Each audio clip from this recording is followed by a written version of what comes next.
में सामाजिक कर्तव्यों की पूर्ति करते हुए आगमन सामाजिक संस्था उन अजन्मी बेटियों की आत्मा की शांति के लिए श्राद्ध कर्म किया जिनकी हत्या उनकी मां के कोख में उन लोगों ने कर दी जिससे हम सब माता पिता या परिजन कहते हैं। संस्था का स्पष्ट विचार है कि कोख में मारी गई उन अभागी बेटियों को जीने का अधिकार तो नहीं मिल सका, लेकिन उन्हें मोक्ष तो मिलना ही चाहिए। लगातार गर्भ में मारी जा रही अजन्मी आभासी बेटियों की मोक्ष के लिए मोक्ष की नगरी काशी में 11वें वर्ष भी मोक्ष दिलाने हेतु सविधिक श्राद्ध कर्म संपन्न हुआ।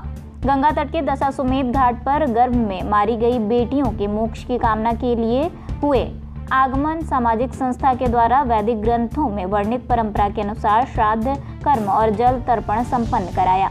गंगा तट पर मिट्टी के बनी वेदी पर 18,000 पिंड निर्माण कर मंत्रों से आवाहन कर बारी बारी मृतकों को प्रतीक स्वरूप स्थापित करने के बाद मंत्र के अभिसिंचन से उनके मोक्ष की कामना की गई। 5 वैदिक ब्राह्मणों द्वारा उच्चारित वेद मंत्रों के बीच श्राद्धकर्ता संस्था के संस्थापक सचिव डॉक्टर संतोष ओझा ने 18,000 बेटियों का पिंडदान और जल तर्पण के उपरांत ब्राह्मण भोज के साथ आयोजन संपन्न कराया।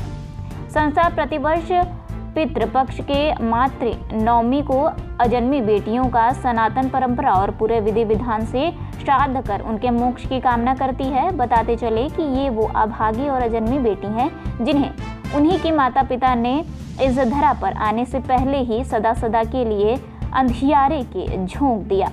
इस अनूठे आयोजन के साक्षी समाज के अलग अलग वर्ग के लोग बने, जिन्होंने मृतक बच्चियों को पुष्पांजलि अर्पित कर उन्होंने अपनी श्राद्ध सुमन भी अर्पित की।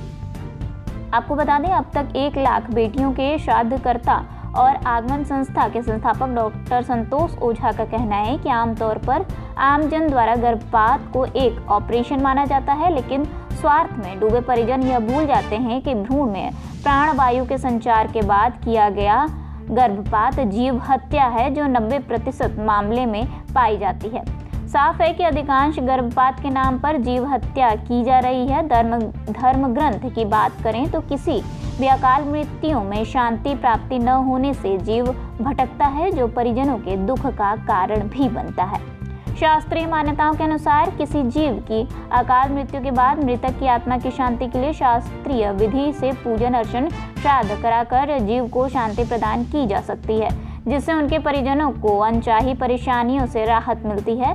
सम स्मृति में श्राद्ध के 5 प्रकारों का वर्णन है: नित्य, नैमित्तिक, काम्य, वृद्धि, श्राद्ध दौर और पावैण।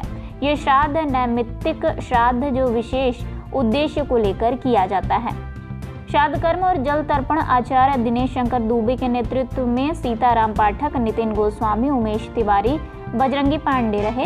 वहीं पिंड निर्माण कार्य में जादूगर जितेंद्र, किरण राहुल गुप्ता, साधना गुड्डो, सन्नी कुमार, हरे कृष्ण प्रेमी, अरुण कुमार गुप्ता, मानस चौरसिया, राजकुमार, ओम प्रकाश, मदन गुप्ता, भानु सोनी और गोपाल शर्मा रहे।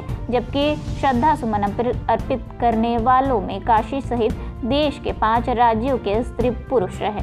देखिए, संतोष ओझा हमारा नाम है, आगमन संस्था के हम संस्थापक हैं और विगत 11 सालों से ये कहा जाए कि 11वां साल है हम लोग तर्पण कर रहे हैं। इस तर्पण और श्राद्ध कर्म के पीछे का जो मकसद है वो साफ मकसद हम लोगों का ये है कि जो बेटियां मारी जा रही हैं, जिन्हें बोझ समझा जा जाता है, वो बोझ नहीं है। सबसे जो दुर्भाग्य की बात है कि आमतौर पर लोग ये समझ के चलते हैं कि ये एक सिंपल ऑपरेशन है, लेकिन वो बेटियां जब बड़ी होती हैं तो वो पितृरूप की जगह प्रेत रूप धारण करती हैं और वो परिवार के परेशानी का वजह बनता है। तो हम लोग इसके माध्यम से ये संदेश देना चाहते हैं कि बेटियों को न मारे, बेटियों को समय दें। बेटियां चांद तारों तक अब पहुँची हैं और बहुत आगे गई हैं, तो समझा जा सकता है कि उनका संबल होना चाहिए।